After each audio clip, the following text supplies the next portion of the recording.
The Whispering Forest. Once upon a time, in a quiet village nestled between two misty mountains, there lived a curious girl named Alara. She was 16 years old and had always been fascinated by the forest that surrounded her home. The villagers called it the Whispering Forest, and no one dared to enter it. They believed it was cursed, full of ghosts, shadows, and secrets better left untouched. But Alara didn't believe in curses. She would often sit by the edge of the forest, listening to the wind rustling through the leaves, imagining what lay beyond the trees.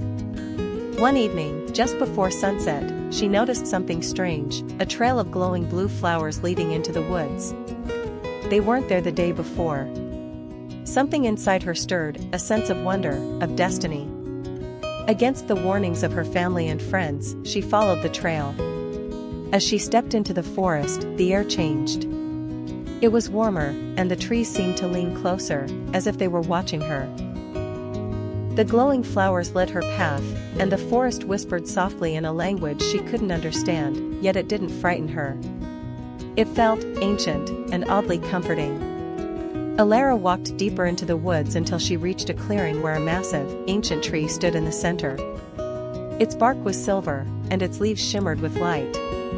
Beneath it, a young man sat, playing a flute carved from crystal. When he saw Alara, he smiled. "I've been waiting for you," he said.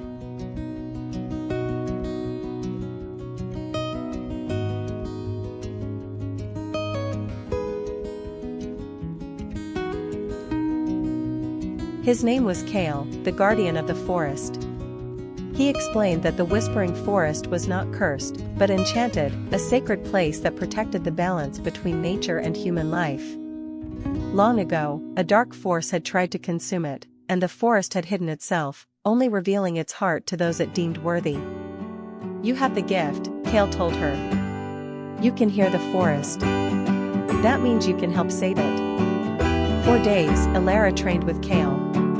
She learned how to speak with the trees, to listen to the wind, and to see through the eyes of the animals. She discovered that the dark force was returning, a shadow that fed on fear and greed. If it reached the heart of the forest, everything would be lost. The final test came on the night of the blood moon. The shadow rose, swirling like smoke through the woods.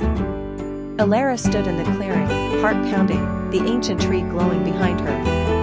She closed her eyes and listened, truly listened, and the forest answered.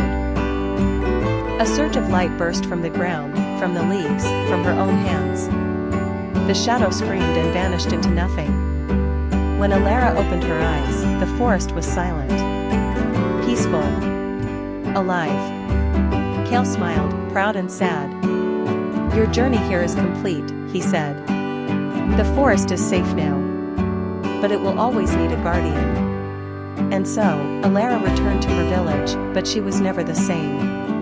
She still walked to the forest every day, still listened to its whispers. And though the villagers never fully understood what happened,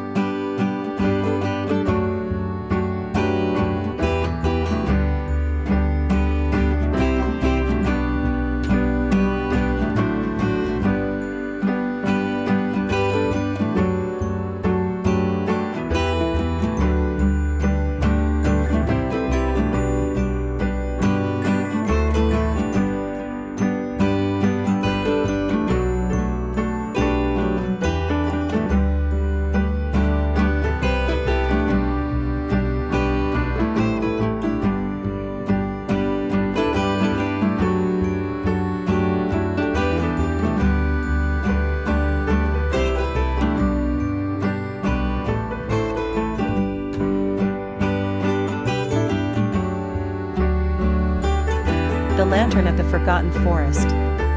Once upon a time, in a small village surrounded by dense woods, there lived a girl named Alara. She was known for her curiosity and kindness, often helping the elderly and reading tales to children by the fireplace. But more than anything, Alara dreamed of exploring the forest that everyone in her village feared, the Forgotten Forest. Legend said the forest was cursed, that anyone who ventured too deep never returned. Elders spoke of glowing eyes in the dark and whispers that followed travelers. But Alara didn't believe in curses. She She believed in truth, in discovering the unknown, and in finding beauty where others saw fear.